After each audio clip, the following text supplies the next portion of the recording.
Radio Zumel 1000 ezali radio oyo ya bino ba peuple oyo bozali koluka vérité esika ezali yango wana tolobi na bino ete bolandaka Radio Zumel 1000 po ete Radio Zumel 1000 ezali radio oyo ezali kobimisela bino ba vérité oyo bokoki koyoka yango esika mosusu te kasi Radio Zumel 1000 epesi bino occasion po ete boyo kaka nyonso oyo tobombeli bino na kati na masolo ya mokolo na mokolo. Ndeko mobali pe ndeko mwasi ebongi na bino koyokaka tango nyonso Radio Zumel 1000 pwede ezali radio oyo ezali kolongola bato kobanga pe kopesa ba information oyo ezali penza kati na bosolo yango wana ndeko koluka mosika te tala Radio Zumel 1000 ezali pene na yo yokaka Radio Zumel 1000 pwete ezali lokola vitamine B oyo ezali kokota na kati na nzoto na bino pe kopesa bino santé.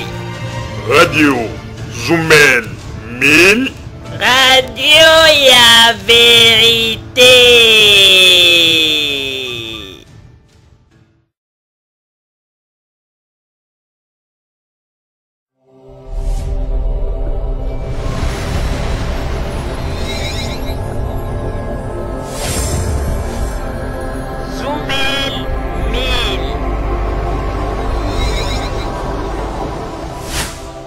Bandeko babolingo mbote na bino baebo mesana kolanda Radio Zumel 1000. Bandeko babolingo lelo tozali na sengo mingi pona ko présenter bino ba émission na bino obo mesana kolanda mokolo na mokolo. Bandeko babolingo lelo tozali na basango ndenge na ndenge utokoloba na bino kasi lelo oyo tokolakisa bino ndenge nini Nzambe akoki kokitisa moto soki moto azali bo solo na lolendo ya kotombola mapeka pe kolakisa na bato ete ye kaka ye. Lelo oyo tokolakisa bino ndenge nini Nzambe akoki kokitisa moto soki moto wana azali komitombola na miso ya bato pona kolakisa ete ye nde azali likolo ya bato nyonso. Bandeko babolingo na banzi ete mikolo mibale oyo tango tosalelaki bino ba émission tolobaki ba makambo moko ezalaki makasi pe soki botali na ba titre ya ba émission na biso tocheki ba titre moko makasi mais ba congolais mingi bazali ko comprendre te bazali koyeba te ba biloko biso tokomaki ezali message monene pona bino ba congolais bo comprendre bato bazali komi benga ba politicien ya ba patakunya oyo baza koyela biso pona kolobake non biso boye atala biso boye biso nde tolingi Congo boye mais lelo oyo Nzambe akomi kolakisa biso ndenge nini ba politicien ya mitema mabe pe ba politicien balingi ke peuple anyokwama balingi kaka peuple amonaka pasi po ete likolo ya ba intérêt na bango bokomona ndenge nini Nzambe akomi kobimisela biso bango na mpwasa. Bandeko babolingo soki tolobi boye ezali pasi pe mawa komona ndenge nini moto oyo avovaka moto oyo alobaka ba makambo atombolaka mongongo pona kolakisa ke yende alingi Congo yende aza na bolingo ya Congo mais nzoka nde ezalaka bolingo ya lukuta ezalaka nde ba intérêt na bango babandaki kolanda jusqu'à ce que lelo oyo Nzambe aye kobimisa ye na poisa oyo bino nyonso tu boyebi lisolo ndenge nini Roger Lumbala na ba makambo nyonso asalaki lelo Nzambe atiki ye bolumbu liboso ya ba peuple congolais nyonso. Bandeko babolingo na banzi ete lelo oyo soki totali malamu moto moko tako koya po se justifier to apesa biso ba explication na situation ya Roger Lumbala po alobake non bandeko botala boye non bandeko botala boye jamais parce que oyo Roger Lumbala sali elakisi penza ke azali motema mabe le vrai Kadia Mpemba. Roger Lumbala ache bato na kati na pasi.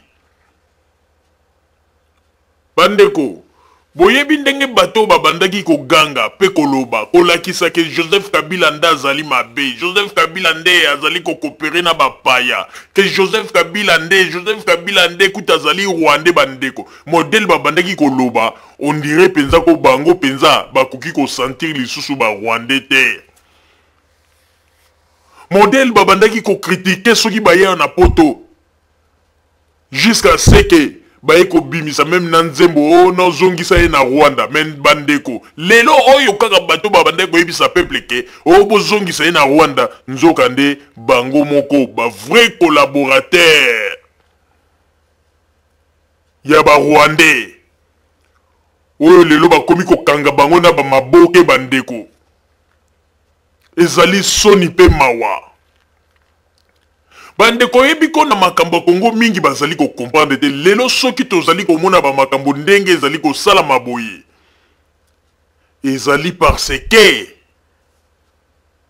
ba peuple congolais baza ko lela na nzambe na bango pe baza ko sala losambo lelo oyo bankadi ya mpemba bakomi ko bima.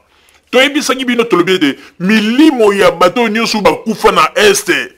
Je suis sûr na séjour de mort bazo sala ba réunion yango na bomoni ete milimo na bango e barre même nzela ya Roger Lumbala. Roger Lumbala kendeki na ndenge ke akende approuver bato ala kisa bato ke non lobi ba Roger Lumbala akomi na tête ya M23 pe akomi ko sala ba recommandation na ye, mais akomi kuna bo nzela molili. Bandeko, nzela molili Roger Lumbala amoni nzela te. Donc makambu nyoso tu molili milimo ya ba 8 millions de morts oyo bato ba mesana koloba etelemeliye e barre nzela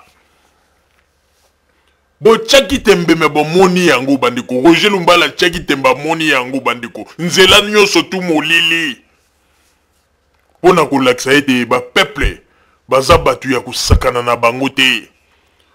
Bokanisaki ete boko bandaka kosakana na esprit ya ba peuple me bomoni yango. Bandeko, na banzi ete tokolakisa bino ndenge nini Roger Lumbala akitaki na France. Bandeko, akiti lokola muyibi, lokola mutapusu. Bandeko, kondima te. Roger Lumbala ndenge akiteli na France. Bandeko, bokondima te kokamwa. Tokolakisa bino yango nyonso tu o ndenge balobaka bantula mpaka bamona peleve. Bandeko, chetembe omoni yango. Roger Lumbala alingaki akanisa te Kongo wana ekomi ya ye po dirige yango ndenge alingi, me ayebaki te ke Kongo ndenge ezali wana président azali pe bakonzi bazali oyo ye esengeli ya tosa.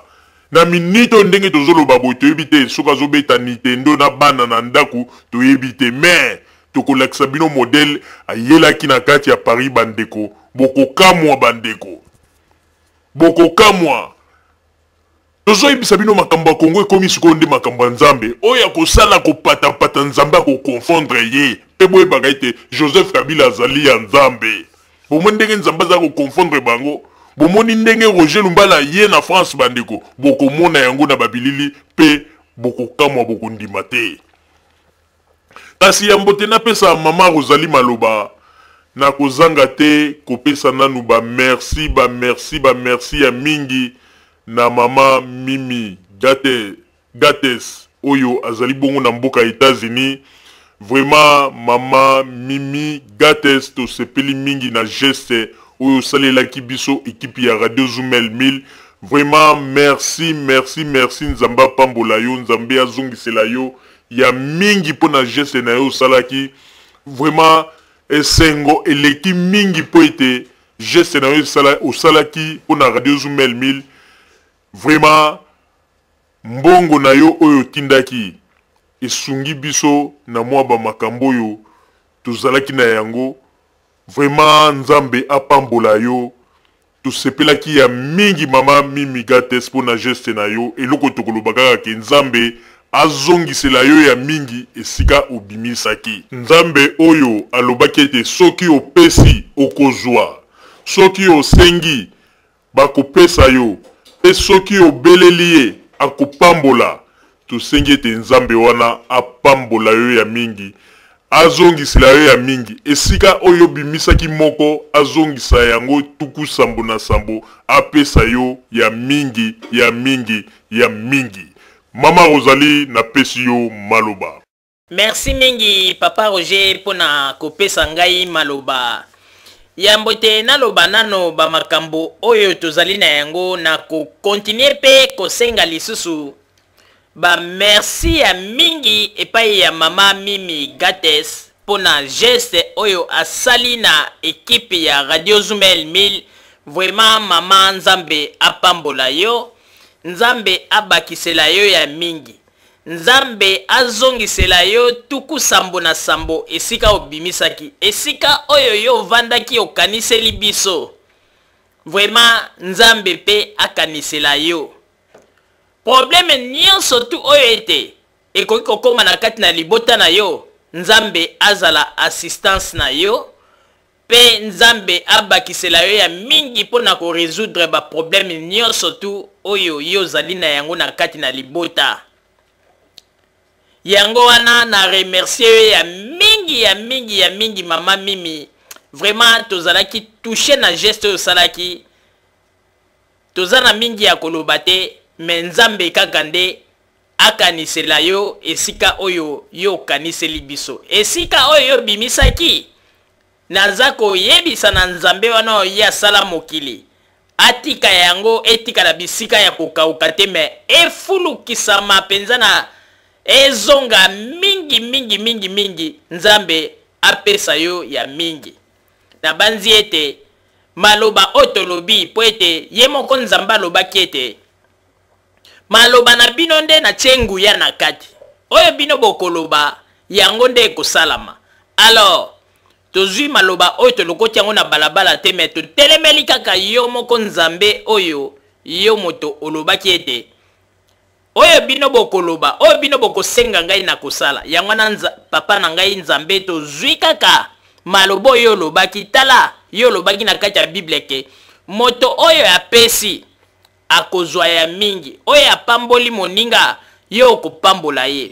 Alors tala ndeko mwasi oyo na kombo ya Mimi Gates akaniseli biso. Yango na tosengi ete Nzambe papa pambola ye, lakisa penza ke liloba na yo wana oyo lobaki epai ya ndeko mwasi ezali liloba moko ezali ya kokufa te, mais ezali liloba moko oyo ezali kosala. Pambola ye, bakisela ye ya mingi, zongisa ya mingi esika abimisaki. Oyo kaka biso ndenge tokokoloba yango wana po ete Nzambe papa yo moko nde olobaki. Ye asali geste, sikoyo nde makomi na yo elakisama epai na ye ke yo Nzambe ozali. Yango na tolobi ete pambola ndeko mwasi na kombo ya Mimi Gates. Pe ngai pe nalobi mama Mimi esika ozali, Nzambe apambola yo ya mingi ya mingi ya mingi. Bandeko babolingo sikoyo tokoti na kati na bamakambo na biso ndenge kaka tobandaki koloba ete boyebi ndenge makambo eutaki koleka pe bamakambo eutaki kosalama na banzi boutaki kolanda ndenge nini bato ebele balobaki pona mboka na biso, et surtout ndenge nini bato bakizaki o Joseph Kabila aza kosala ba double DG, aza kokosa bato ye na ba Rwanda baza bomoko banini. Me ba ndeko eloko siko to bandaki ko comprendre te moto bino bolobi ete akoperaka na Paul Kagame na ndenge ya molili. Kaka ye moko moto yango na koperaka na Paul Kagame ekomi lisusu bino pe lisusu bokomi kokende na ndenge ya molili, donc bokoperaka na Paul Kagame. Roger Lumbala yeyo alingi azwa bato lokola bazoba po akosa ke ye atiaki ata makolo na Rwanda te, alors que bamasolo nyonso na bacoup de fil na batrajectoire oyo ya bandaki kosala na ndenge ya molili butu kokende